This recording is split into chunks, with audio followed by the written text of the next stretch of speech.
Welcome to YouTooSpain, broadcasting live on YouTube. On today's show, I'll be asking our very good friend Chris from Upsticks all about the latest big news on immigration. We'll find out the new rule change that's overturned how many months you can be out of Spain for when you're a temporary resident. We'll also talk about how it'll affect your application for permanent residency, and we'll compare that with the rules for the Brexit Withdrawal Agreement residents, if we can find them. And here we go. But join in on the live chat, or if you're watching the video back afterwards, you can chat in the comments below. There'll be lots of handy information and lively chat for you from beginning to end, so stick around for the whole thing. You're all very welcome to YouTooSpain. Still alive! There we go. And get ready. Let's dance.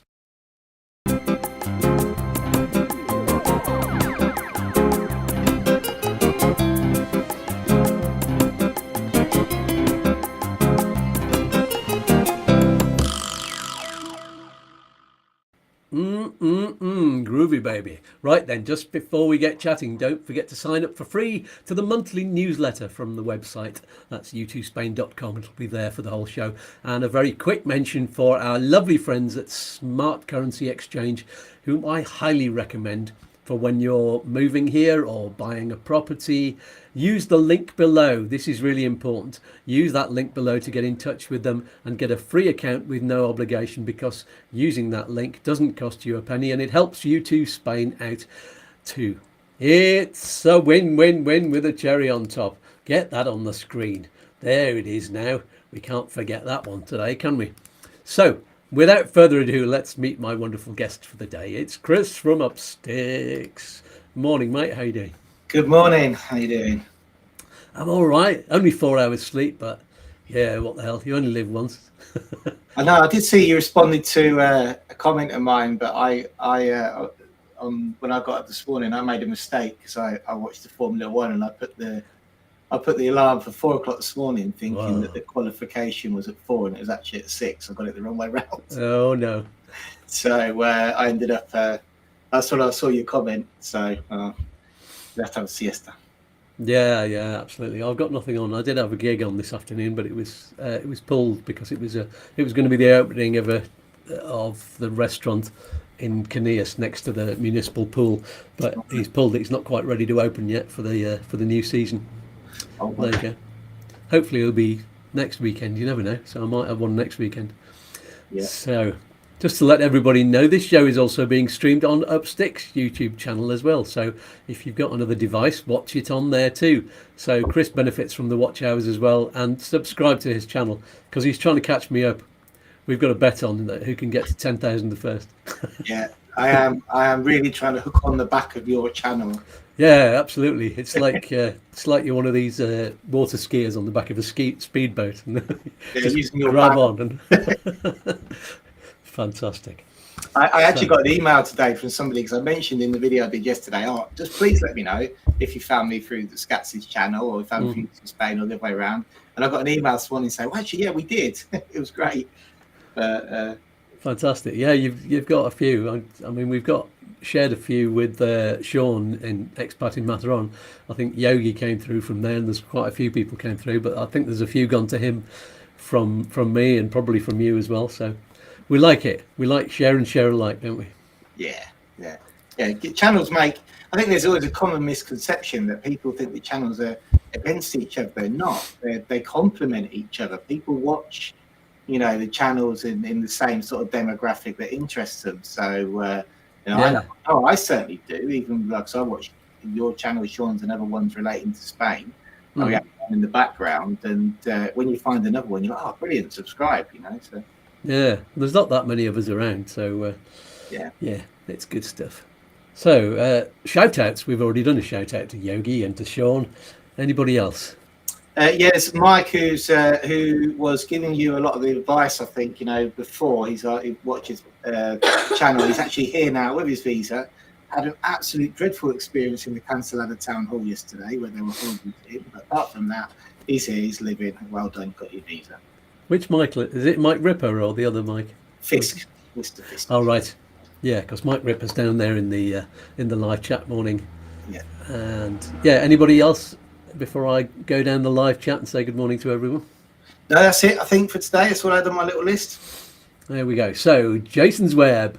Somebody was trying to post a comment and ask me a question before we came online. Josephine O'Connor. We're online now, Josephine. Put your question down live. And Jason was just telling her how she could do that. Morning, Robbo. It's 4 degrees in Mortlake, which I found out was in London just earlier. And Jason is in Birmingham. It's 5 degrees there.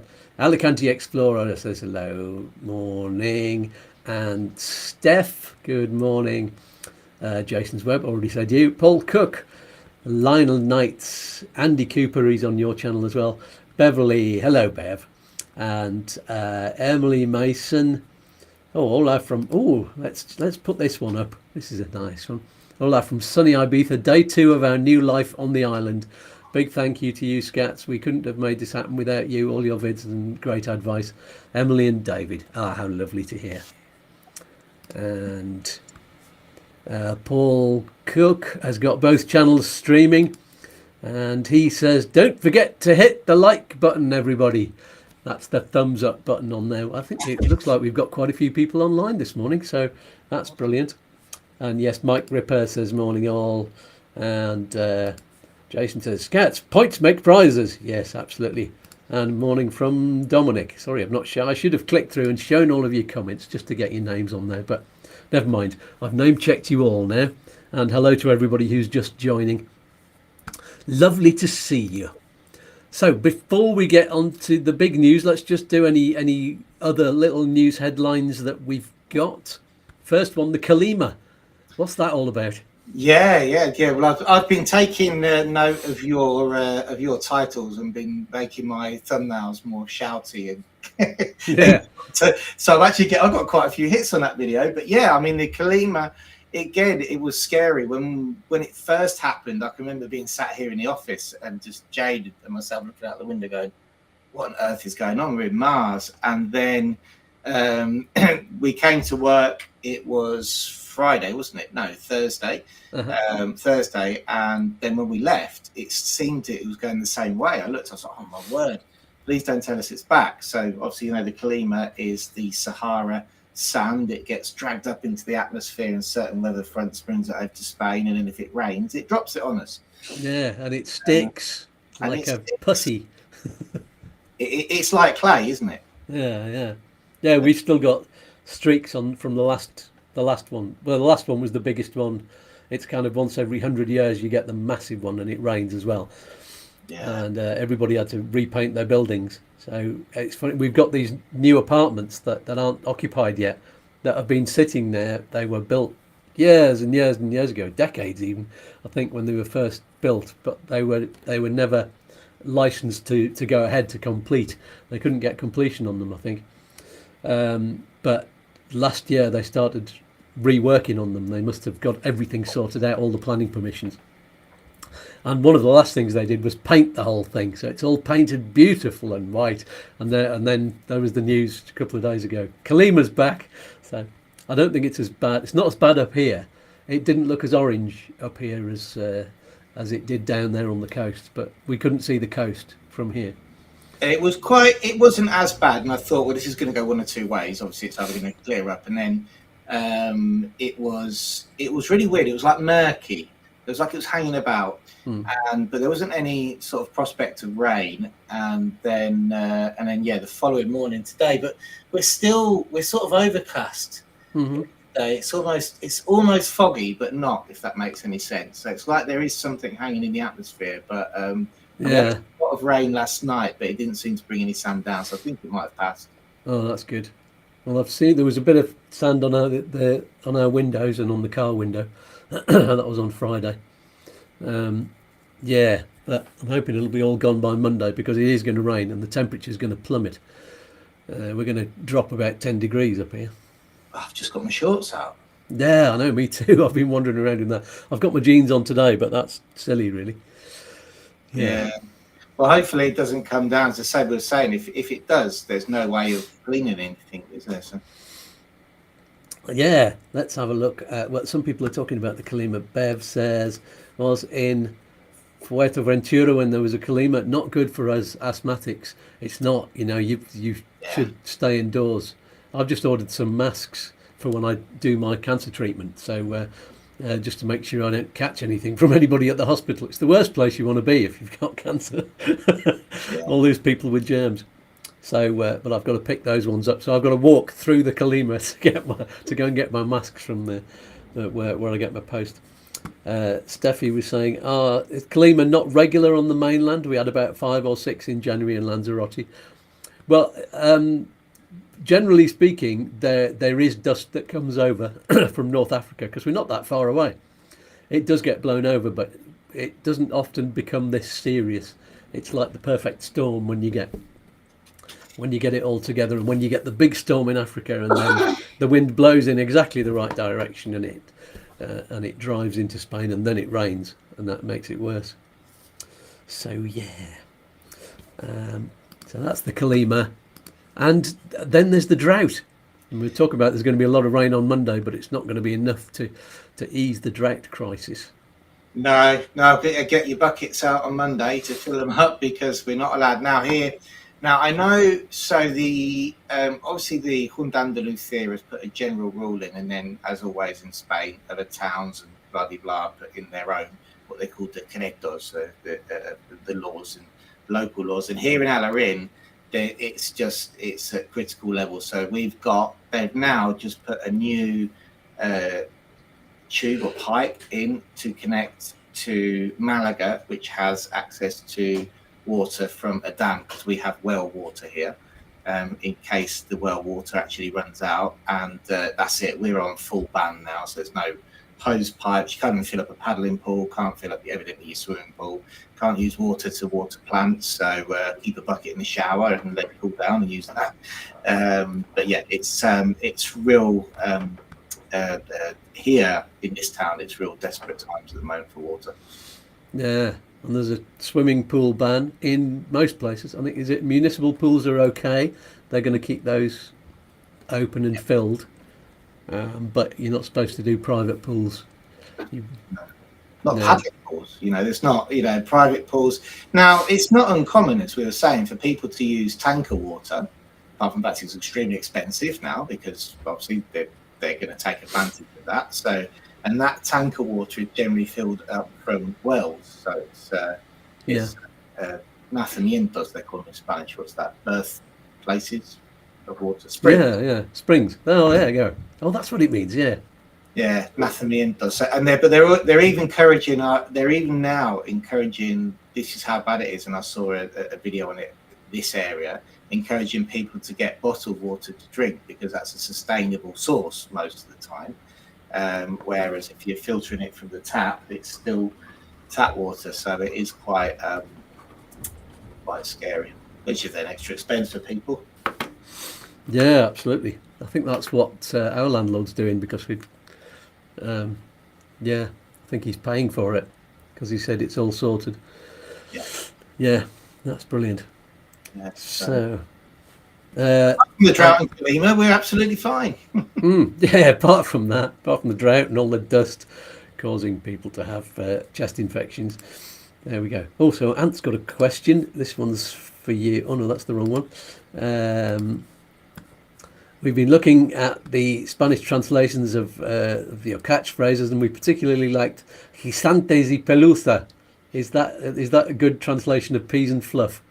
It is, yeah. More or less, pelusa is fluff. Yeah, definitely. That is gisantes y pelusa. Yeah, that is spot on. I only learnt gisantes the other day because I was looking for different vegetables because there's a lot of vegetables I can't eat at the moment.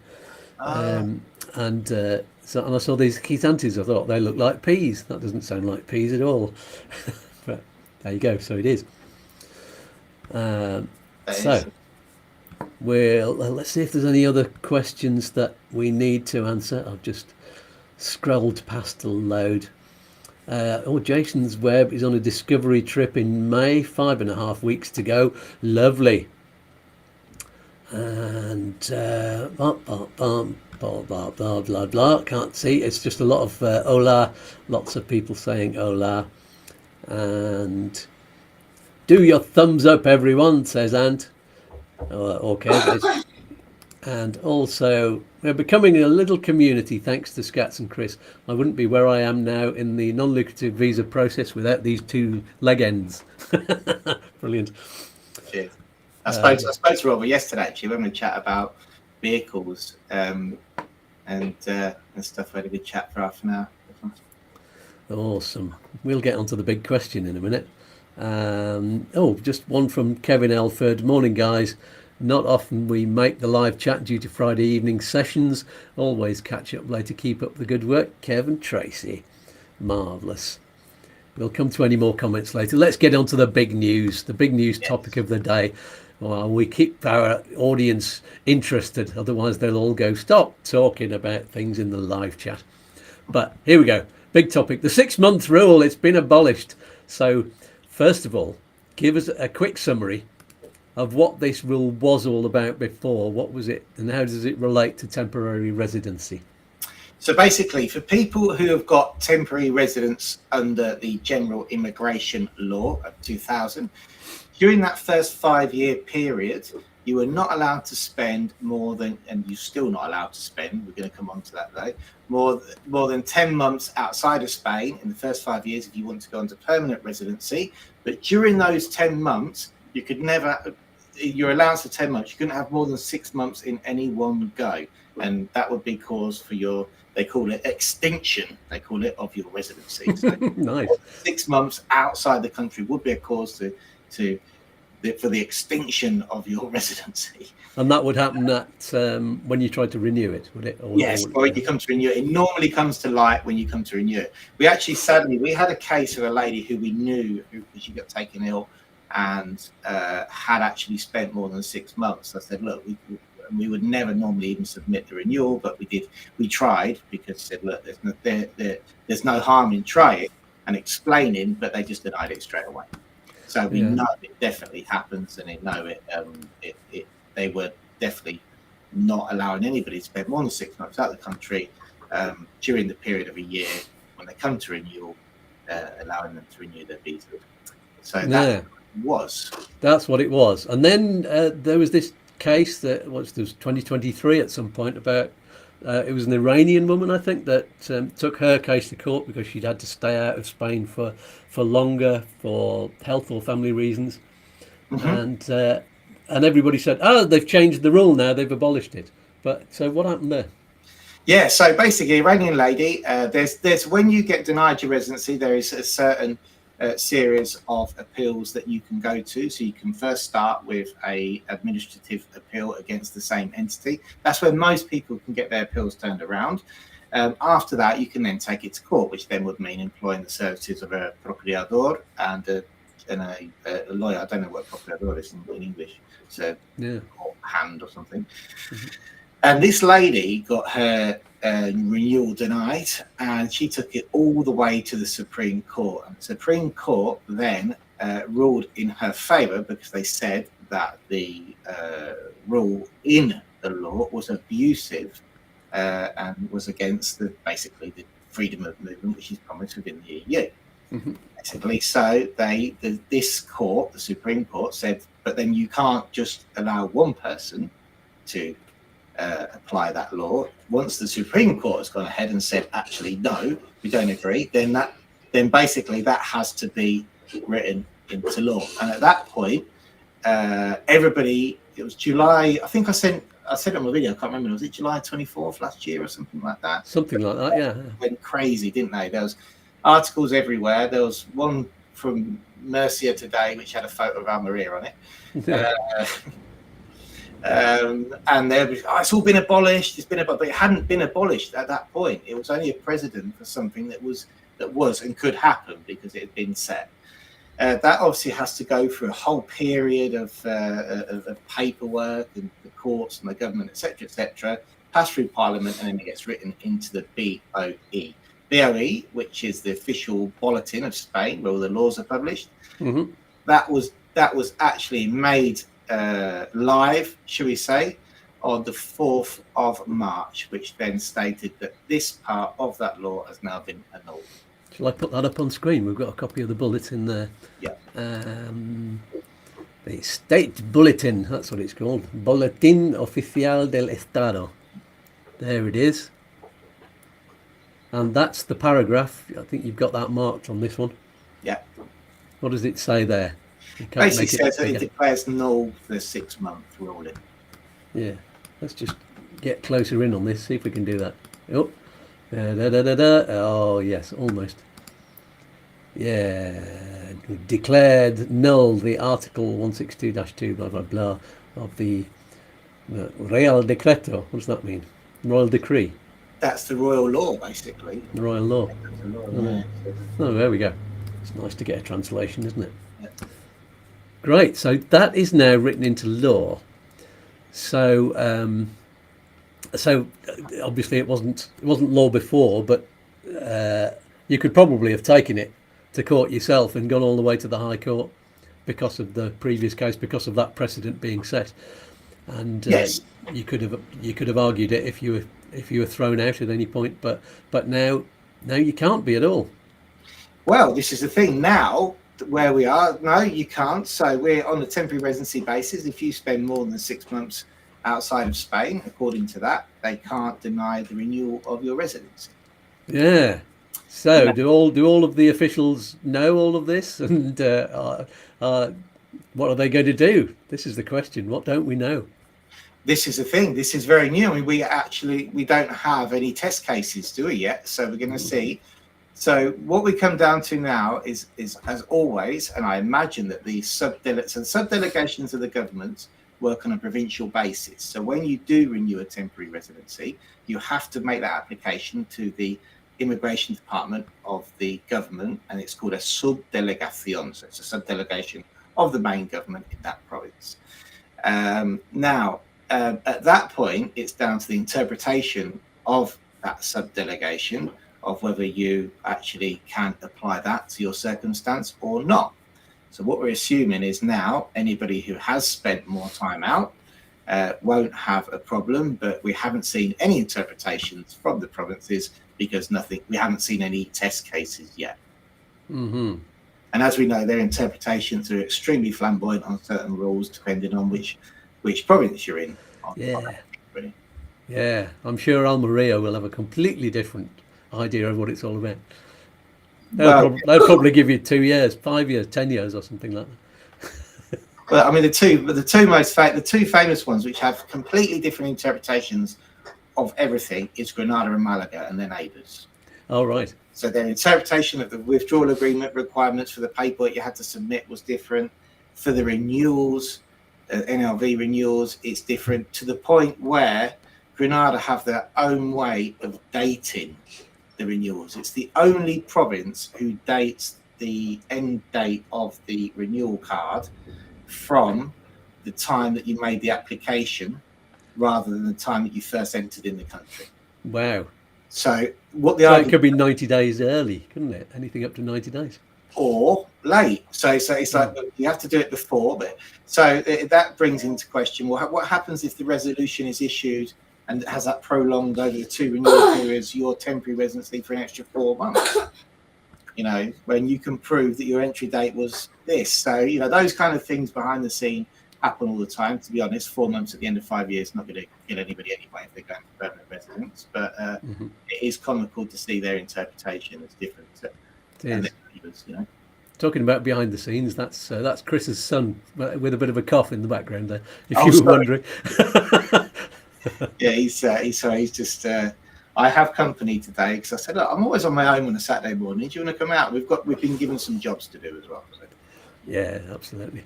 And you both got a cough. You managed to hold it off. Well done for holding off the cough. I'm doing well. I haven't got my can of Aquarius.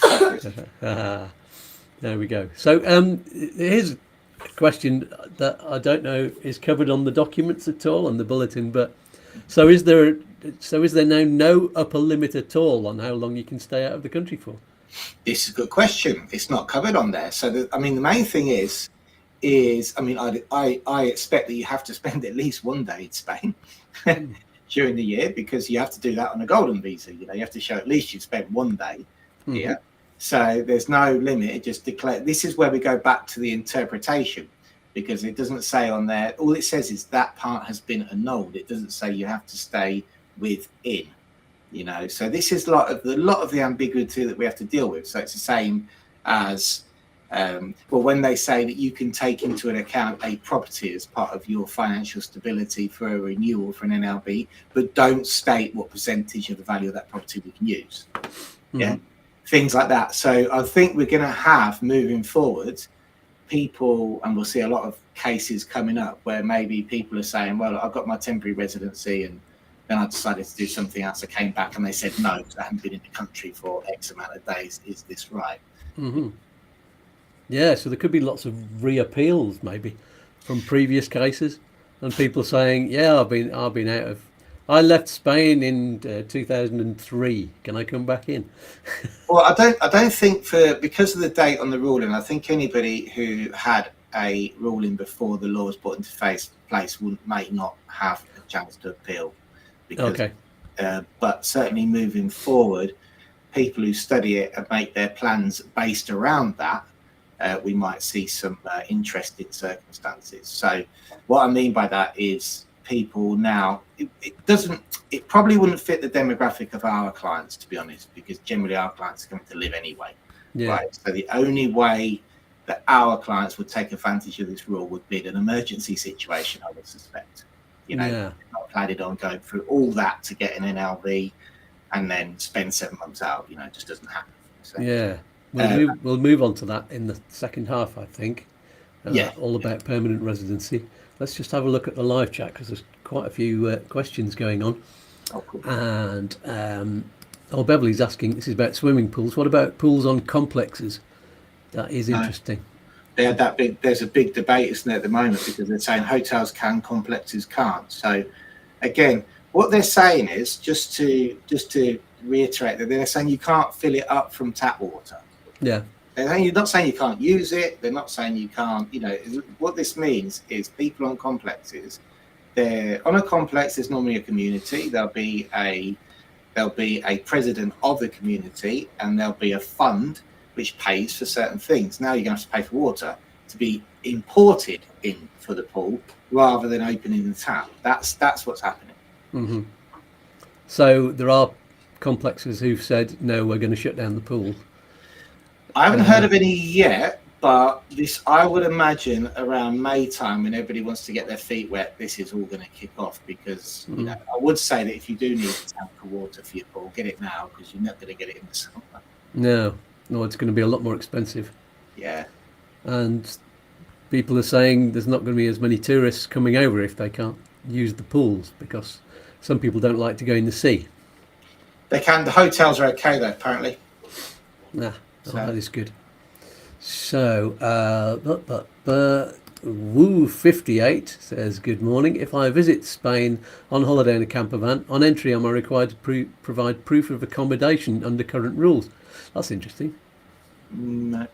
And no, you're good. Evidently, if you're a tourist, you have to stay within your allowance. If you've got we have to stay within your tourist allowance. But no, you don't need any proof. And evidently, Spain now, there's a big trend on these áreas, isn't there? They're not campsites; they're camper van áreas. Which are, if you look for them, there's some very handy websites. A good friend of mine is into this, that's what I know. And they're basically very, very cheap places to go, get yourself filled up, empty your groundwater, or whatever they call it. And áreas, look for them. It's actually spelled like area. Yeah. Áreas. And Jed Tierney's here. Good morning, Jed. Just been watching your dentist video, Skatz. That's nice for you. That's just very informative, actually. All the high-tech kit they've got that made this happen. Gleam. And Chris, I've been watching more of your videos too. FOF. Yes, feck off, Freddie. I think there's a couple of questions, Jed, that you dropped on my channel. And what I do is, instead of actually writing them on the channel, if I can't find any Sometimes I share your links, Skatz, if it's something you've answered, especially if it's 9180. I'm just like, I'll watch this. Or a live that we've done. So we had one regarding permanent residency the other day, so I just put our live on. And the rest of them I answer now on the weekly update. So I'll just give them a like and I'll run through it. Good stuff. And says, for your information, if bad climate Spain, it even gets here to a lesser degree. And they're in France, just in case you didn't remember. And S. Jacobs says, what's the immigration change? That's exactly what we've been talking about. The 6-month rule has now been abolished for people on temporary residency for the time you can spend outside of Spain. I think that sums it up, doesn't it? It does, yeah. It really does, yeah. And Ant says, if you've not guessed yet, we're on both channels. Try it, y'all. We've all gone American there, y'all. And that should have read bad clima in Spain. Oh, bad climate. Yeah. It's anyone know how to stop predictive text? You just shouted it, and you just shouted it. Give it a slap. No, there's you can turn it off somehow. I'm not sure if you can do it on YouTube though. Is it just in your settings? I don't know. There we go. There's something you can research. This is one from Jason. I did a Google search question. I asked, can I change from non-lucrative visa to work visa after 1 year? It said on the NLV, after 1 year, due to financial situation, you cannot sustain yourself any longer. Yeah, we spoke about it. So you can change once you're here, and it's easier than just getting a work visa straight away. It is, and you no longer have to, because you're already in Spain, you're kind of classed as the same as an EU worker, which means you don't have to wait until everybody else has been offered the job before you can be offered it. That's one of the differences, but it's still just as difficult to get a job, and in some areas there's a bit of high unemployment going on. So can you change to a full? Oh, that's just a continuation of the question. So yeah, I think that's a good point to make though there, because when you do change and you're still within the temporary residency period, that is the 5-year period. Some people get confused that if you do switch, then you're going to lose that temporary status and have to start again. Mm-hmm. As long as you go from one to the other, then you should be able to get your permanent residence at the end of the 5 years. That's my understanding of it. I've never done a case like that, to be fair, but as long as you maintain your temporary residency, then you should be fine. There we go. Just noticed your 2 T-shirts. Oh, it's that we're wearing the Spain flag between us. Ant says we're wearing yellow and red. Of course, it was planned. Yes, completely planned. This one's it's a lovely shade of orangey yellow. Yeah, very sandy. And somebody new. Sound Grounder Music. Greetings from sunny Southport. Also with a bit of seasonal rain, wind thrown in. No signs of a Kalima yet. Yeah, I'm not sure you'll get it up in Southport. It may get as far as France, but don't think much further.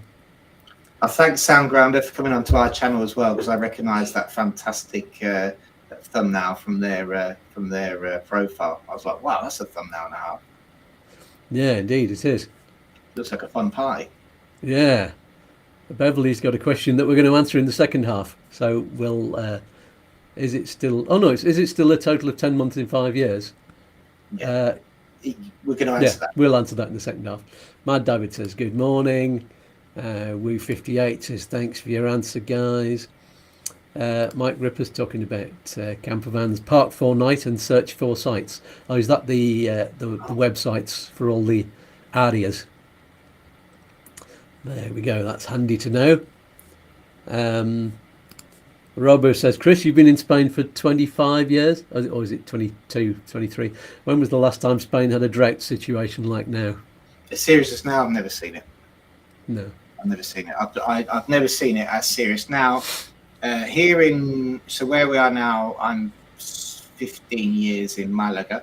And I've never seen it in Malaga this serious. And then before, when I lived in the Granada province, we were actually quite fortunate to live in a Loja, which is the city of water. So we have this comes off the mountains. It's never a problem there. But no, never seen it like this.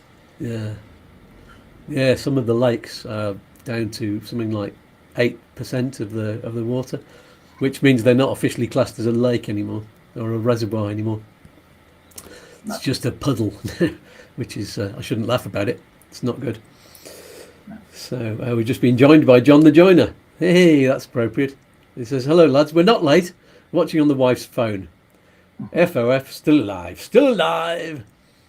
And Jason says, thank you. I'm meeting some YouTubers in Spain when I'm there, so we'll ask for advice on working there in the future.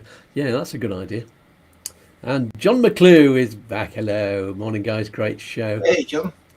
And Jason says, might drive down to Matheron to see if Clive is about. Who's Clive? Do you know Clive? Is he a mate of Sean? Might be Sean. Yeah. No. Right. Tell you what. Then we'll go for the halfway break. Mm-hmm. So don't go away, everybody. Have a watch of this. This is a bit of fun in the middle of the show. With my alter egos, or the voices in my head. I don't know what you want to call them, but we'll be back with you in just a couple of minutes. Enjoy. Are you getting the most out of YouTooSpain? I don't know. Did you know that apart from these Saturday morning live shows with expert guests, or expats with really exciting stories to tell, it's like the Graham Norton show. Bah! There are videos every Wednesday evening, packed with all the information you need, so we can move to Spain and enjoy living here without paying tax. No, Colonel, that's illegal. But you can find out how to navigate the bureaucracy successfully. Well said, Walter. How do I find the videos? Just subscribe to the YouTube channel, darling. And click on the bell, you useless Colonel. There's a playlist here called Video Diaries. Ooh, now that is Skatz's personal story about life in Spain. And his battle with cancer. Still alive! Hashtag FOF. You can support him too. He needs you, my darlings. The poor bugger can't even stand up. If he was a horse, I'd shoot him. Colonel! He's not a very nice man. It's all right. He's just a two-dimensional stereotype. Aren't we all, sweetie? I'm not. Brexit! Moving on! How do I support Skatz? Use the QR code in the corner. Or there's a link in the video description below. I think he's worth every penny, but I can't find the link anywhere. In the video description, you idiot. I've warned you, Colonel. I'll send you back to the nunnery. While you're watching or pausing, below the video you'll see the title, just here. Oh, I see it. It says, read more. That's right. Just click or tap on that and lots more text appears. What's the information all about? There's contact information for the expert guests and lots of links to other related companies that I recommend. And they help out YouTooSpain if you use those links to get in touch with them. There's so much down below. Ah! Does anyone have a pen? No need, Tommy. You can find everything on our website, YouTooSpain.com. And don't forget the Facebook page and the YouTooSpain community group, where you can talk to other people like you. There's no one like me, sweetie. Thank goodness. Is that everything? There's a guest waiting to tell me things. Oh, I do like things. Where's Doogie Dog? That used to be his line. I'm stuck behind a wall. Oh, sorry, Doogie. I'll come and find you after the show. Thank you, Master. Get back to the show. I need to go and punch some servants. Oh, Colonel. Back to Skatz in the studio. Thank you very much, Skatz, who's not in the studio, and Walter and Dick and Tommy and Colonel and Doogie Dog. Don't worry, Doogie, I'll find you and get you from behind that wall. That really was a bit of lazy filming, wasn't it? Just couldn't be bothered to do any puppetry that day. Yeah, it's good fun. Maybe we can do the whole show from behind a wall. Yeah. There we go. Okay, so let's just check on the live chat that we've not got any more questions come in while all of that has been going on. I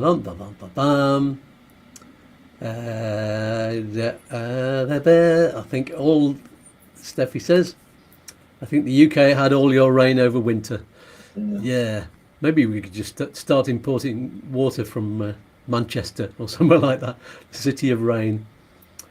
Um, so, any other questions? Are there any other Woo 58ers? Are there any other B&B type of websites in Spain where I can rent a property for 10 days or so? Don't know. No, I usually use Airbnb. Airbnb's huge. Well, Can't think of any. Booking.com's the other one that's Yeah. yeah. And you just on Booking.com. I think you have to. No, I don't know. I just use that one for hotels. Mark Thompson says you need therapy. Morning, guys. Yeah, We probably. I'm starting therapy on Monday, but it's a different kind of therapy. Yeah. So, Andy in Spain. Here's an interesting question. How do they know how long you've been out of the country? So now it's a total of 10 months limit and a period of 5 years. Yeah, nothing's changed there. Yeah. Averaging then 2 months a year. Yeah. It is, yeah. Initially, when you make your renewal, I'm going to sneeze. Sorry about that. Allergies. So initially, when you do your renewals, you have to look at the documents that we have to submit. Now, we have to submit a full copy of the passport. What we've had in the past is when there's been a passport where they've identified that stamps don't match up, or they've identified that someone's actually been out of the country, and I'm assuming that the Policía Nacional frontiers have access to Interpol details as well, for people moving about. Then they've requested certain things like proof of travel documents, etc., etc. So the initial thing is with the passport. Now, when we've been going through the renewals, we've managed to solve any questions or problems using proof of travel where stamps haven't been available. Mm-hmm. There we go. Hope that answers your question, Andy in Spain. I did have a question from somebody who said, well, if I drive to France, how will they know how many days I've spent in France? And I'm like, well, I don't know. I don't have the behind the scenes. I'm not saying the police officer, I wish I knew. I assume that there is camera recognition on cars and stuff like that, but whether they would know if you're in France and Portugal, borderless. Yeah, and could they tie all of that information together and go, has this person, and then it finds out where you've been, but I don't know. That sounds a bit Big Brother. Conspiracy theorists would love that, wouldn't they? They'd say, yeah, we can tell, we know where you've been and we know where you are. I mean, yeah, there is the technology there that registers where you are, but it's whether they can pull it all together and whether they're bothered enough to pull it all together. When you're talking about, so in Almeria, it was published about 36,000 applications on the national, so it's on the general immigration law. We're not talking about EU going through last year. Whether they go for that effort for every single one, I very much doubt it. I used to see these whenever I see a conspiracy theory that says, I mean, they talk more about America than anywhere else and say, the CIA can track you everywhere. They're tracking everything that's being said on the internet, and so that's how they catch terrorists and people talking about little words that they're putting in that are the sort of things that terrorists say, and so they can track you anywhere, and they're watching you all the time. But you just think about it, how many billions of people there are. They're not tracking everybody, because you need billions of people just to be doing the tracking. And even with a really large computer, very, very fast computer, you can't find most of the criminals they track are accidentally pulled over by a speed cop, and accidentally caught, and then suddenly they find out what else is going on in their life when they start questioning them. So. Yeah, I think they'd be bored if they trapped me, but yeah, that's the main thing. Yeah, we're like, I mean, there's other conspiracy theories about people saying about they track your shopping, so they'll be able to tell how much alcohol you sort of buy and stuff like that, But on the other end, the other side to that is that if you are law abiding and live a relatively boring middle-aged life, I'm not saying I do, but the algorithms is what helps people find us. Yeah. So do put ourselves out there. So when people are talking about Spain and whatever, they get within the community and they find us find us that way, don't they? So in some, thank you for the tracking, because you can find us. Yeah, absolutely. And it's the advertisers that are they're the CIA of the internet, aren't they? They're the ones who they know everything about you. Yeah. Your phones listen. You know, we're talking about something, and it always pops up on your phone. Yeah, that is scary. It's scary. But why should we be scared? It's been happening for decades, and is our quality of life better? We had Jane was saying to me in the office, this is the latest scariest one we had about a series on Netflix. The one, I can't remember what it's called now. It's the Guy Ritchie one, and when I got home, it popped up as recommended. I hadn't said it. So no. Scary. No, The Gentleman, wasn't it? Ah, yes, yeah. Andy in Spain, so I think not quite got the right idea. Let's go for this, what we were going to ask. How will this affect people wanting to get permanent residency after 5 years? Yes, so the permanent residency at the moment, the larga duración, is exactly the same. So the fact that people on a temporary basis now looks like they're going to have a lot more freedom to move around. When you get to that 5 years, if you haven't stuck within the allotted time of only being out 10 months within your 5 year temporary residency period, you won't be given your permanent residence. So it's sort of a double-edged sword. So if you have got a plan only to spend 4 or 5 years in Spain, not go for the permanent residency, then you may find you've got more flexibility. But if your plan is ultimately to go for that, then you still have to stick within the 10-month rule in 5 years. Yes, and this is people who are on visas from after the withdrawal agreement. This is correct. Yeah, this is what we're talking about the withdrawal agreement. So this is in general immigration law. When you read the withdrawal agreement, it says in it that everybody who doesn't fall into this after the 1st of January 2021 will then fall into general immigration law. Hence why everybody's doing, or a lot of people are doing NLVs to move over and using that as a platform or other visas. Within the withdrawal agreement, and I was desperately trying to find where it was written. I found a million websites where it says it, but I couldn't actually find it in the law itself. You can't spend in any 1 year up to more than 6 months out during your temporary residency period, but the 10-month rule doesn't apply to the withdrawal agreement applicants. Okay, so quick question for Andy in Spain. Were you here before the withdrawal agreement, or did you arrive afterwards? Or are you just, or have you not arrived at all? Because the answer to your question depends on your answer to that question. Yeah. Morning from Barry from Unitech. Late again, sorry. Have you got a note from your gran? There we go. And Ant says, born near Manchester in days of yore, born with an umbrella on your head. Yes, absolutely. It's well known as being rainy city. Oh no, just clicked on the wrong one. No, I've clicked it on again. These things are moving by so fast, I keep clicking on the wrong ones. 36 watching, only 4 likes. Hit the like button, guys. It says 60 watching on my thing. It's just impossible to tell exactly how many people are watching, but there will be lots watching afterwards. You know, up to 1,000 watching in the following weeks and months. So yes, do click on the like button. It's very important to us. John Carrington says, just thought I'd let you know, after weeks of watching you, I've at last find out how I can post here. There you go. I was going to say tell everybody else, but unless they know how to post, then they probably can't even see the live chat. So yeah, look for the live chat. Brilliant. Well, nice to see your name, John. And so Andy's not answered the question yet. So basically, shall I just really quickly summarize it? Let's see, and then Chris, you can tell me if it's right.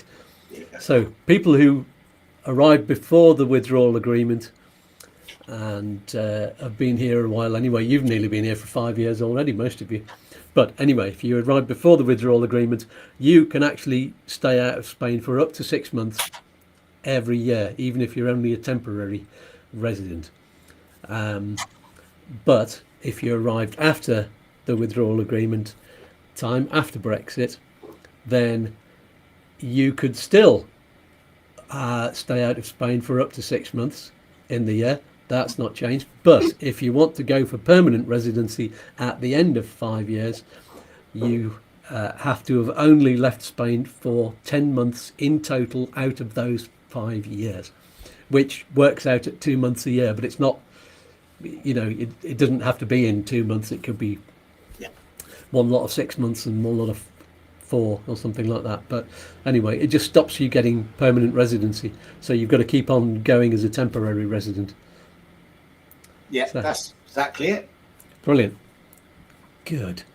It brings up all sorts of questions. So what happens if one of you in a couple stays within that time period and the other one doesn't, and one gets permanent residency? Can the family member then apply it as a family member of the permanent residence? There's all sorts of things at the moment which are going through our heads to think of circumstances that, as I say, I think it might only be emergency circumstances that our clients use it, but there will be people who are looking there thinking, wow, I can get a temporary residency in Spain and use that flexible to travel around Europe now, Yeah. Staying within your Schengen allowance. I'm going to flash that up on screen. That's relevant there. It depends, or depende. I should get Spanish ones printed as well, because I like depende. I think that would make a good t-shirt. It does raise so many different circumstances down. You're pretty much boxed off before, whereas now it's people are going to be going, well, can I? Yeah, can I just wander around? Have we got a better freedom of movement than we had before? But obviously then that restricts you within your Schengen allowance within other countries. But then if you can, depending where you come from, you go back to your home country if you want to do that. There's so many circumstances now which people might be able to try and manipulate that. And we don't know yet what the response, as we said before, of the sub-delegations is going to be when people go for renewal. So the cat is slightly amongst the pigeons in this one. That's a good expression. The cat is slightly among the pigeons. It's just hovering on the edge of the pigeons. Let's share. I've not even got to the questions from Facebook yet. There have been some come up on, and also on your YouTube channel. I think I've got some of those. I've printed them off. So let's have a look at what we've got. The first one. I think you've answered this already, but I said I'd put this question up. Alice Thompson says, how does this affect the non-lucrative visa? Oh, and the second part of the question is, will I be able to work? I think we explained about the NLV, didn't we? I think it doesn't. It affects in the fact that if you want to go for permanent residence, as we said, you're still going to stay within your allowance, and no, you won't be able to work on an NLV. Yeah, that's never going to change. No. Or will it? Have you seen the motion? I dug this out. This is there? Joke. Well, I saw on one of the YouTube channels that I watch in Spanish about immigration that a complete motion to reform the immigration law has been put forward to the government. So I've got to dig out more information. Could you imagine how big that would be? That would be an exclusive, wouldn't it? Wow. Yeah, absolutely. We'll have a whole show on that. Yeah. Okay. So next one is this relates to a comment that you made on your video. So that is Thomas saying, what do you mean by saying it might be good for people who are not planning to get permanent residency? I thought the NLV was about getting permanent residency. It is for most people. Yeah, I don't know. I just waffle on my videos and forget what I've said. You were quite concise actually on that video. That was really good. It was almost like you had a script in front of you. And I didn't actually. I have been better though. I've been structuring videos lately. I've been taking advice from across the YouTube community, but instead of just waffling on. The NLV is about getting permanent residency, but as we know, we have the temporary residency period you have to go through first. So you don't. I think what the answer to that question is the moment you get your residency after you've registered your non-lucrative visa, it's not a permanent residence straight away. I think that's where that question was going. So you are allowed to live in Spain, but it's under a temporary residency basis period for the first 5 years. Great stuff. But I can understand why people get confused between the temporary and the permanent, because the moment they got the visa, they get the residency card, they think, well, I'm permanently here now. Why isn't that permanent? And that's where, these lovely videos come in. Absolutely. And Simon Hopkinson, this is not a question, it's just a thank you. Thanks for sharing this information, Chris, and for offering your thoughts on what it means. I have to hold my hand up and say I found your channel via Skatz, though. There we go. Brilliant. That's good to know. So you're catching me up. Yeah. One person at a time. You need about 5,000 more. Let's get you to 10 and me to 3, and I'll be happy if we could do that via. Yeah. I don't think it'll be long before you get to 3. You're at 2.66, I think it said this morning on yours. Yeah, we're getting about 60 to 70 a month at the moment, subscribers. That's 2 a day. That's not bad. That's good, yeah. Yeah. I'm about 200 a month, I think. But that's what happens. It speeds up as you get more and more. Yeah. There we go. And I'm getting on for 8,000. I think it's 7,700 and something, which is always good. I look at it all the time. Always brings a smile to my face when you suddenly get a little peak and it jumps up. Yeah. So here's another one from your YouTube under the video. Corgisaurus says, great. For those of us that... Oh, actually, he's been sarcastic. Great. Sad face. For those of us that want permanent residency, we are still landlocked. So much for being able to travel in retirement. Well, you just have to wait for the 5 years as before. That was always the same, wasn't it? There's worse places to be landlocked. That exactly, yeah. It's you can go to the beach and ski on the same day, and we're cool being landlocked. Yeah. Why would you want to leave? Yeah. Yeah.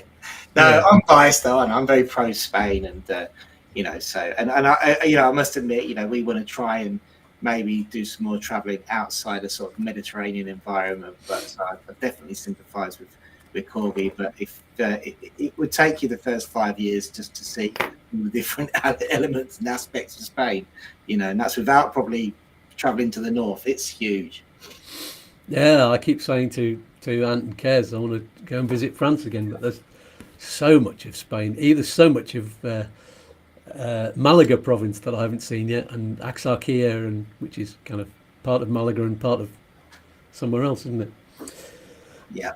Yeah. What do you call Axarquia? It's not a province. It's not one of the regions. It's not. It's just It's a region. I said it'd be a region. Be a region of wouldn't it? It'd be so. We've got Guadalhorce. Would be that'd be a region. It wouldn't be a region, would it? It's the.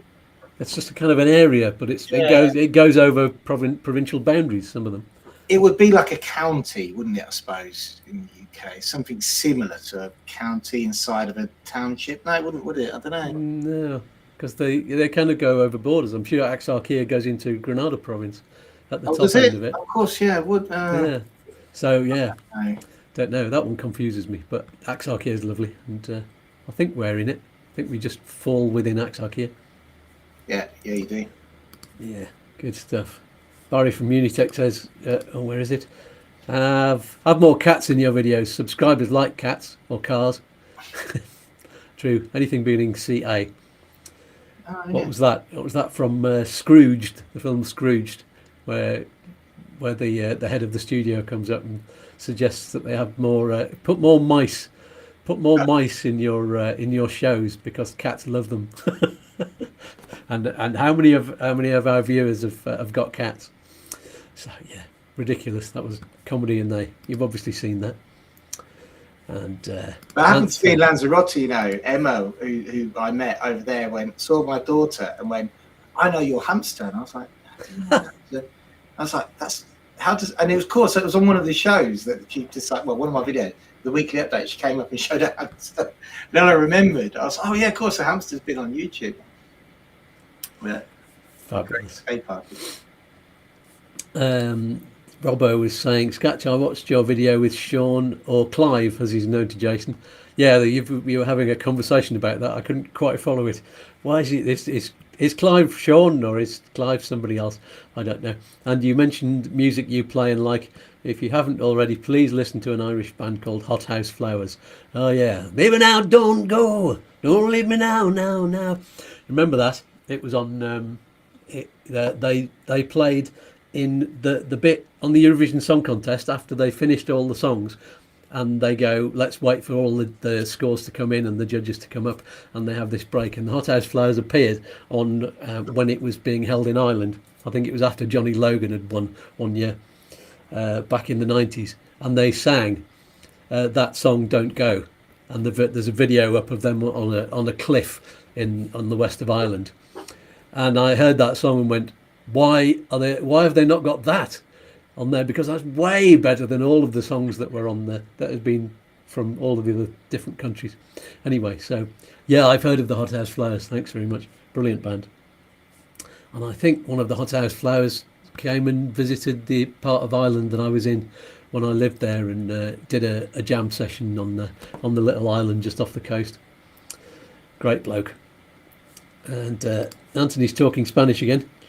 Es un triunfo, gana, gana, gana con una cerveza en la parte superior. Yeah. Yeah, what does that mean? It's a win-win-win with a cherry on top.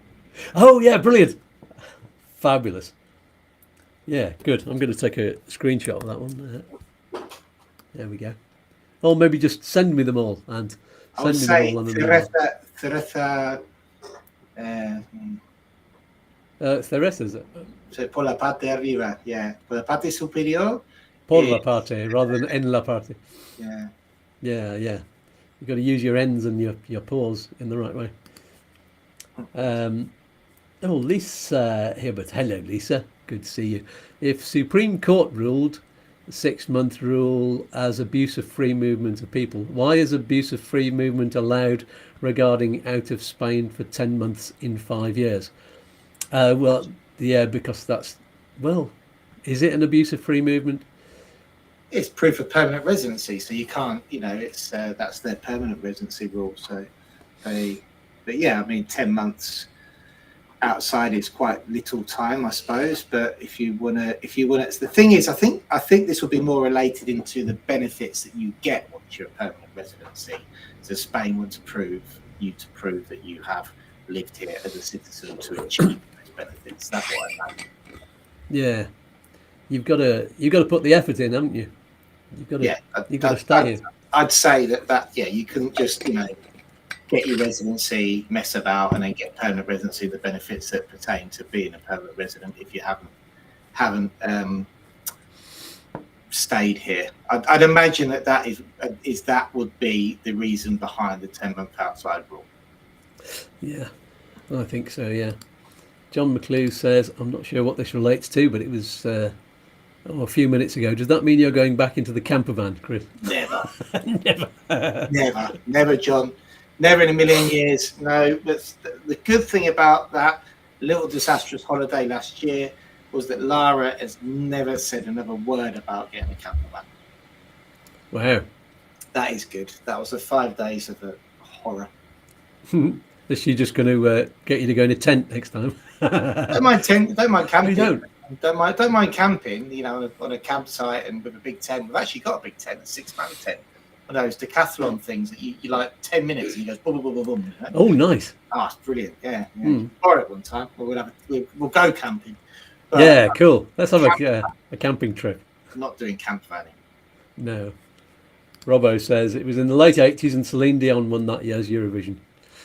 Good to know. I thought it was in the 90s. Doesn't time fly? Late 80s. It's only like 35 years ago. So Barry says, I was down in Naas and Wexford last week. Very nice. One of my clients, this is east of Ireland. There we go. One of my clients has bought some factories there. First time in the south. Oh yeah, sorry. Southeast. Lovely motorways. Motorways in the southeast? I don't know. Don't remember there being any motorways. Was there a motorway down to Wexford from Dublin? I don't know. When I drove over from the east coast to the west coast, I didn't touch the motorway for more than about 5 minutes. There we go. That's the talk of Ireland.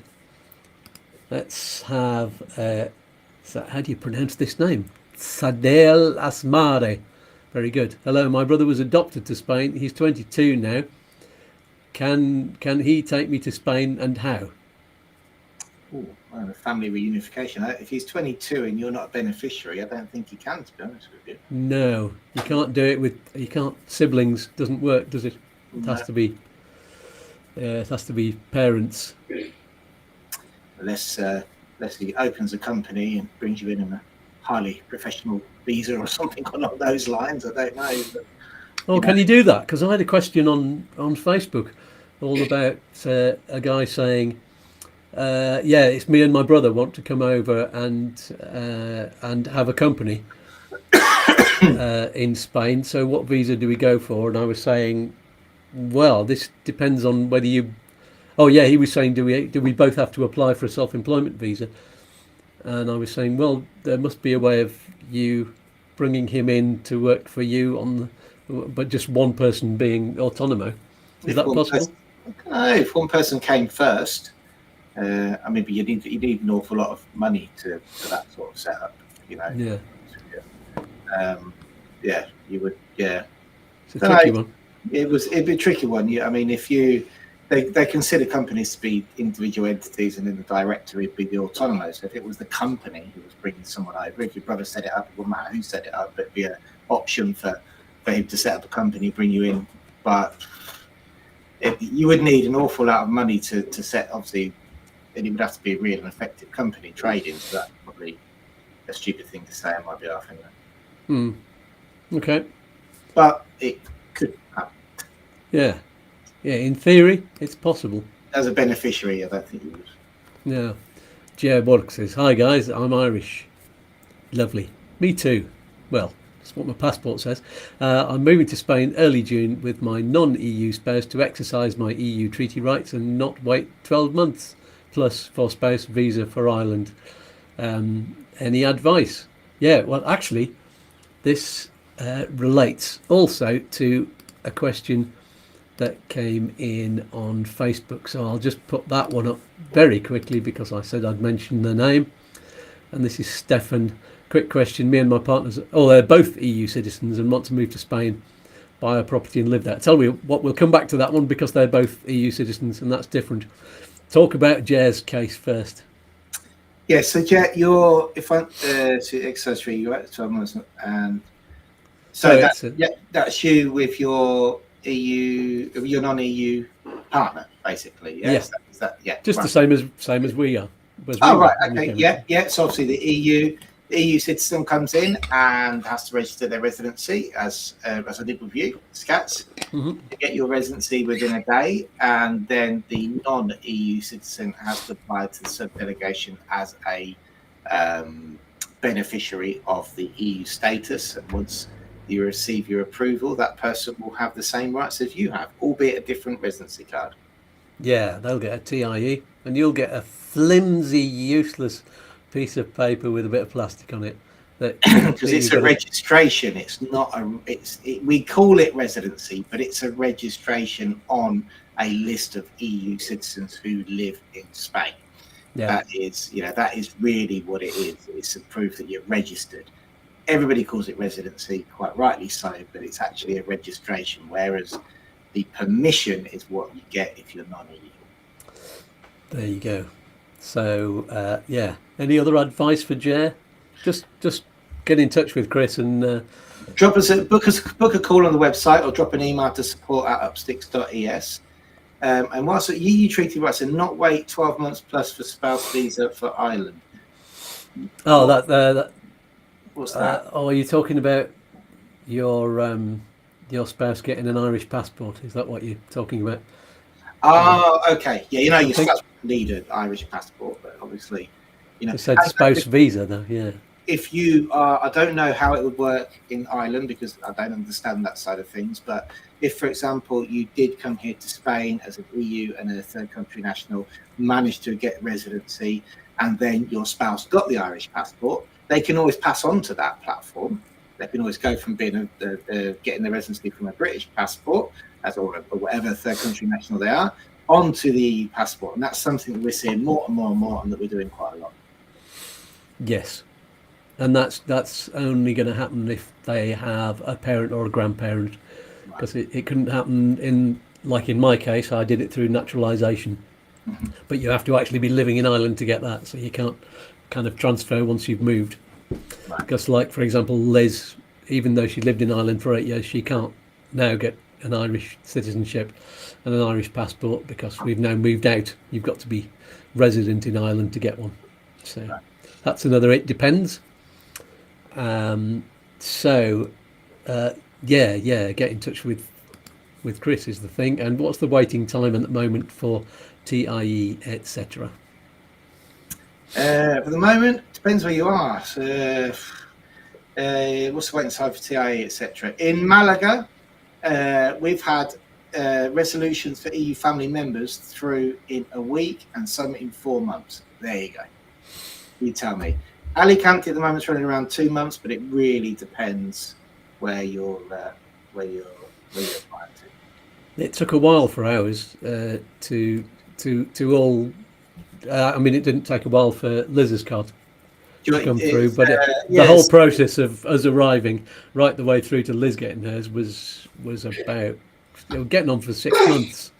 It took that long because of we had to get the NIE first, and then our car broke down, so you had to get the NIE. We had to get the power of attorney and etc. for you to do that. So there were a lot of things that made ours last, and it was about day 89 when we applied for Liz's residency. Right on the cusp, wasn't it? It was, yeah, because I didn't actually set my business up until like January, and we moved in October. So, and if you wanted to be working, Jer, or self-employed, in order to get your healthcare, then you'll need to get your NIE number first. You'll have to do it in a different order, but speak to Chris about that. Yeah, we can do that. Do you remember your healthcare certificate arrived on the same morning we had your appointment, didn't it? It did, yeah. It was all on the wire. So yes, any more questions we've got on there? Oh yeah. Let's go to that. Let's just go to the question that I put up before. This is for Stefan. Was saying, quick question, me and my partner are both EU citizens and want to move to Spain, buy a property and live there. We're both self-employed. So so this is relevant. What would the normal process look like? So yeah, get your NIE first. Yeah, get your NIE first. We would normally, to be honest with you, let you have a conversation with Antonio, the accountant, first to see what the self-employment setup actually is. Okay, because obviously we know that Spain has the Autonomo platform, but you would speak to an accountant first. So we'd get your NIE first, speak to the accountant, and then we would know the time sort of line for when you need to register and what documents we could use from your self-employment to then get your EU residency. Basically, so we've got a few going through like this at the moment, actually, where the NIE is in process or has been done. And it turns out that one of them has to wait a month or so to register, which then basically dictates when we can do the residency. Mm-hmm. Great stuff. So, hope that answers your question, Stefan. I don't think either of us have done a video that's just about an EU citizen moving over, just an EU couple. I think I need to do more about that, especially on the self-employed basis, because we look at it. I'm working more with Antonio on this. Actually, we're going to do a lot more together, because a lot of the stuff that I talk to Antonio about is conflicted in terms of how he needs to structure the finances and as an autonomo. So he'll be saying to me, well, actually, it's not interesting to do it now, because this is when they really need to, because of tax thresholds and the time of the year, etc. And I'm just looking at it from a residency point of view, thinking, give me the paperwork. Yeah. So then we're having to do a sort of a balance of that. So yeah, it's certainly something that you have to be a little bit careful in these circumstances as an EU citizen, that when you're working with an accountant, you're working with a residency specialist, that both of them are talking, because they'll both have a different idea of when they want to do things, and it depends on basically your fiscal setup as to when you can go ahead with the residency. maybe we should do a show with me, you, and Antonio. I was just speaking to him, messaging him only yesterday, arranging to have him back on the show again because it's about time. Yeah. But yeah, let's work it all out. There we go. Hope that answers your question, Stefan. And Julie Upcott has got a good question. Yes, hi Julie. And she couldn't fit all of this on one live chat comment, but let's see what we've got. I've read on another site that you can apply for a civil partner on the renewal of the NLV if you're not married, but can prove you have joint assets, i.e. bank account, house deeds, etc. Yeah, and if civil partnerships hold the same weight as marriage certificate, as long as you've got your civil partnership documentation, and the joint assets as well always helps. Yeah. But yeah, good. So there's no problem on doing that then. We've done civil NLVs on civil partnerships as well. Mm-hmm. Yeah, so you get your civil partnership proof. Again, it's the same. You have to have the certificate apostilled and translated if it comes from the UK. If it's a civil partnership from Spain, you might have as individuals got pareja lecho. Obviously, that's not needed. But yeah, civil partnerships hold the same way. Oh, that's good. There we go. And that was the second half. Sorry, couldn't fit it all in. The site I saw this on was a Spanish solicitor's site. So, yeah, seems they're telling the truth. Yep. You just never know with solicitors, do you? I think sometimes there's a lot of confusion whether if you haven't got a civil partnership and a marriage in place, whether you can use a joint application, because you initially can at the consulate. So a lot of people actually get away with it at the consulate because they don't always ask for the marriage certificate. And then when they come here, the sub-delegations are a lot stricter, basically. So the initial application as unmarried couples, they will take, in the consulate seem to take into account the joint assets, but not so much on renewal unless you've got one of those documents in place. Right. Jez, just a follow-up question. I think this is, what is the waiting time for his residency? He's put it in inverted commas because it's a registration rather than because it's an EU. If you get someone decent behind the desk, about 15 minutes if your paperwork's okay. Yeah, ours didn't take long. It took a while to get the appointment. It took like over a month, didn't it? And they're running terribly at the moment. They're running in May at the moment. Yeah. And what is the name of your website? Mochara. What's that? What's Mochara? Don't understand that. Name of your website, Chris, is upsticks.es. And there you go. It's on the shirt. And ours is YouTooSpain.com. Just in case you were asking me. David Dack. Hi guys, back. It's driving me nut what to do about moving over. Get in touch with Chris and arrange a call. Yeah. And Ant says, sorry to leave early. Got to go, folks, to birthday lunch for A&K the Younger. TTFN. Buen fin de semana, y'all. Happy weekend. There we go.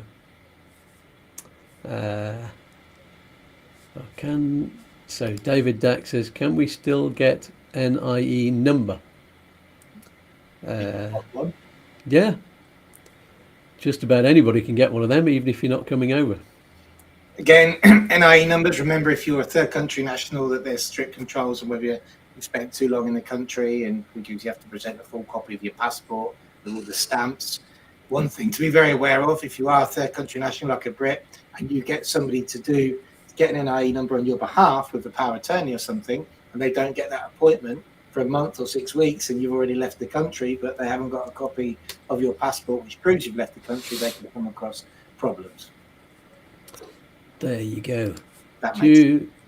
Julie says, this site said that no civil partnership paperwork was needed. Oh, right. Okay. Interesting. I don't know what site you're talking about. Yeah. Robbo says, is it less paperwork for years 2 and 3 than years 4 and 5? It's about the same, isn't it? About the same.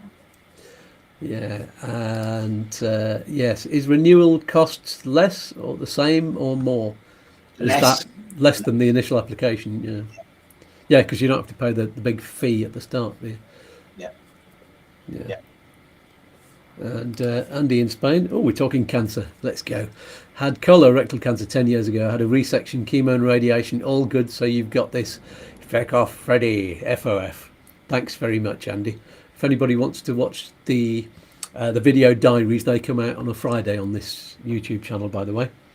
Oh, Jer says, Moshara, it's Irish for my friend. I should have known that, really. I didn't learn enough Irish when I lived there. But thank you for letting us know. And Steffi says, we'll finish off in a minute. Here we go. Talking of stamps, is it all electronic now? Not quite. Our latest trip to Lanzarote, no stamp in or out, all electronic gates. Oh, so they read your passport in there. So it's not totally. Some airports have got the machines that read your passport. When EES, is it called EES and then ETIAS? Once all of that comes in, then it'll all be electronic. Just make sure you keep your proof of travelling. We've had that with renewals in Lanzarote, and then people are just giving us flight tickets and stuff to prove. John Carrington, being pedantic, but I'm a pedant myself, and yeah, I agree with what you're saying. I'll read it out. Sorry, being pedantic, but an NIE is a number, so saying NIE number is saying number. You're quite right. But it's just such a common way of saying it, and it also makes it clear that the NIE is a number, because when people say NIE, sometimes they mean TIE, and that's also when you say TIE card, because T stands for tarjeta, which is card, so you're saying card as well. It's just like saying the what do you call it, the monsoon season. The monsoon is a season, so you're saying season. This is a common way of using words, but yeah, I'm a pedant too, a bit of a grammar Nazi as well, so yeah, I like it. Thanks, John. And Paul says, Chris, can I contact you? If you remember, I asked about changing my Berlingo from Mixta Adaptable to Turismo. You might know someone can help. Sorry, I know it's not today's topic. Yeah, sure, just drop us an email, and if we can't do it, we'll see if there's anybody in your area that can. Brilliant. And Barry says, my friend is currently in surgery as having an operation for cancer. He'll be fine, as will you, Skatz. Yes, I'm getting more and more confident. The more people say it's going to be fine. And he messaged me this morning with a smiley photo. Yeah, I'll make sure there are plenty of smiley photos when I'm doing it. I'd love to be able to take them while I'm in the radiotherapy room, but I don't think you're allowed any kind of metallic objects in there, or anything that can get. You'd probably wipe your camera phone of everything if you used it in that room.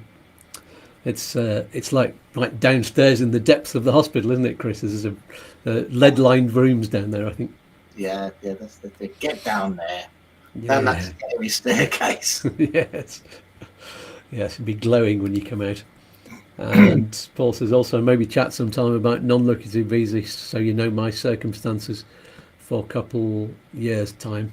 There we go. So if you can book, if it's a couple of years, book a call on the website. Unfortunately, the calls now are nearly running at the end of April, May, because there's only a certain amount we accommodate for. But Paul, jump on the website, look for book a call, and book another call in, and then we'll have half an hour chat about your plans. And the Berlingo as well. Great stuff. David Dax says, I heard in the week that the EU is to change the visa so we can work and live long in the EU. Oh, I don't know where you heard that.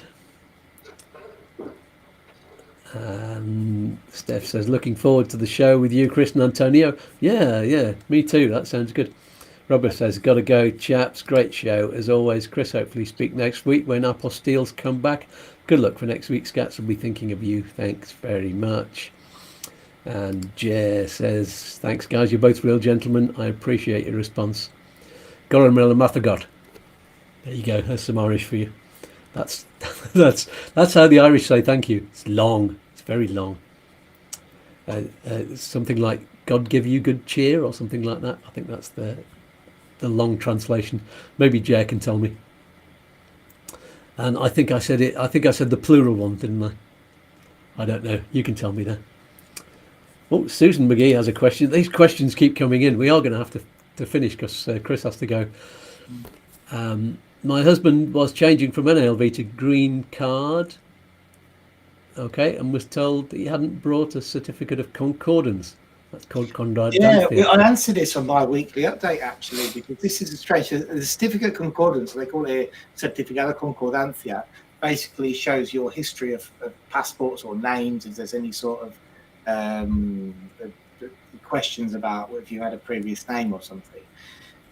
But we've never ever come across that when we've been doing the switch.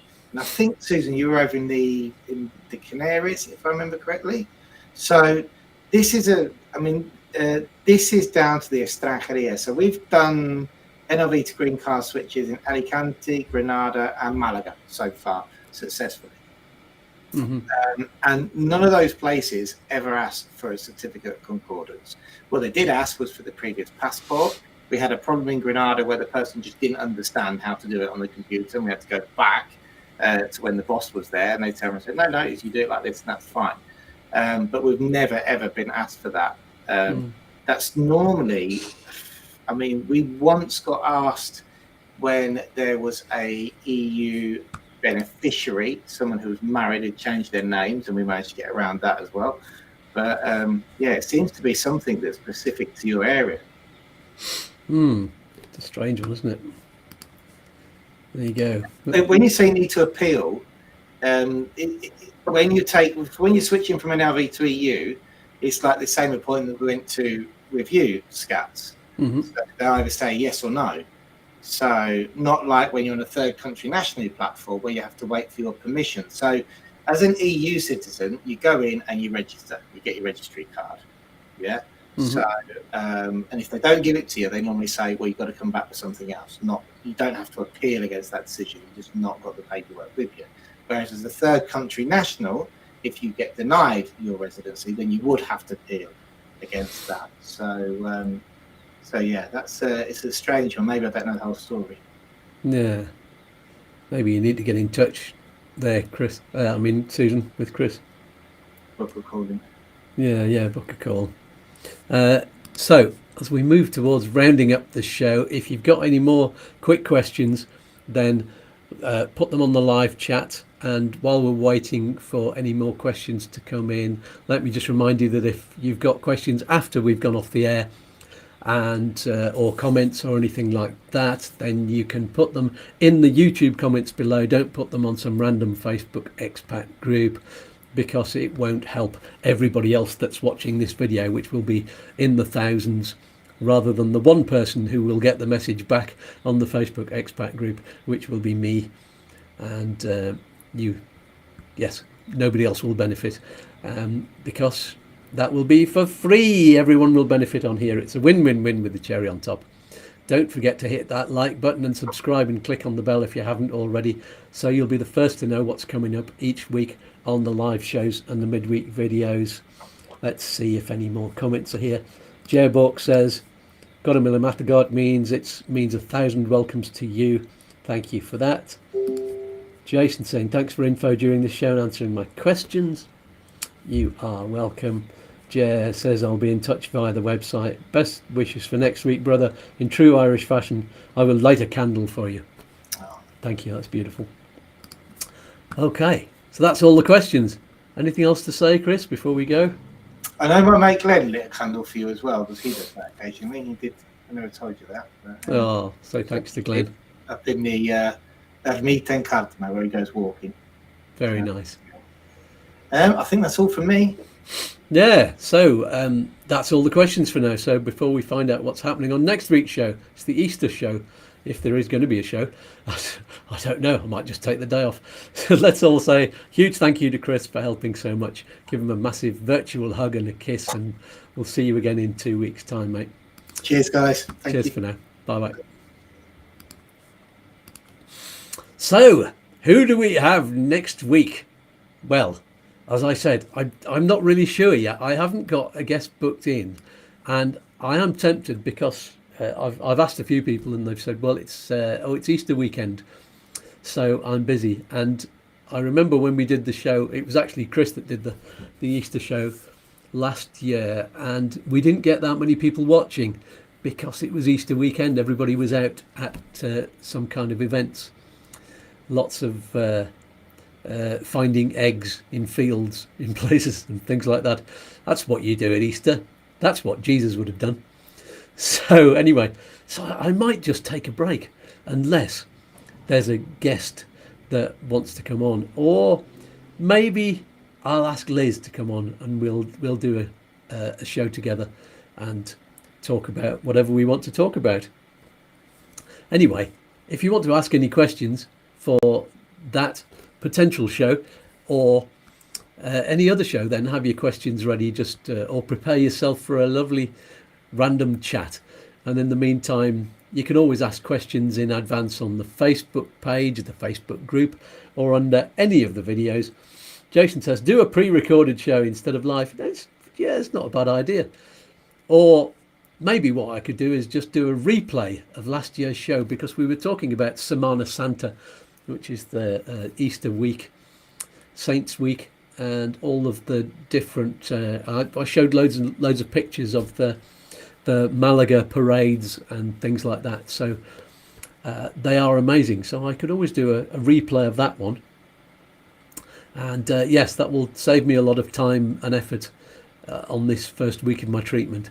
Anyway, so thanks to all of you again for joining us on the live chat, and for watching the video back afterwards and leaving comments and hitting the like button, and either buying me a coffee.com or floating your phone over this GoFundMe and donating to that. I will see you either on the Wednesday evening video. That might be another driving video. I hope you enjoyed the driving video on the roads up and down to Competa. I've got the second half of that video, which is all about driving on the motorways. I might just do that at 8 times the speed and do it really, really short, and just put a load of sound effects on it just for a laugh. Anyway, if I don't see you on that video, I'll see you on the video diary on Friday, and you'll hear everything about the first week's treatment, or I'll see you on Saturday morning, hopefully at the regular time of 9 o'clock if you're in the UK or Ireland or the Canaries, or 10 o'clock if you're in Spain or Central Europe. And that's all for this week. Somebody pass around those special cookies. What should we call them? We'll call them the what is it? What's the bulletin called? Let's minimize that. The Bowie. We'll call it Bowie cookies today. Somebody pass around the Bowie cookies. So peace and love, peas and fluff, and one final message from all of us here at YouTooSpain. Cheers for now. Bye bye. Bye. Goodbye. Toodaloo. Peace and love. Peas and fluff. Oi oi. Don't do anything I wouldn't do. One more cosmic dance? All right then. Look, Mum, I'm dancing. Oh, I'm all a quiver. Let's dance.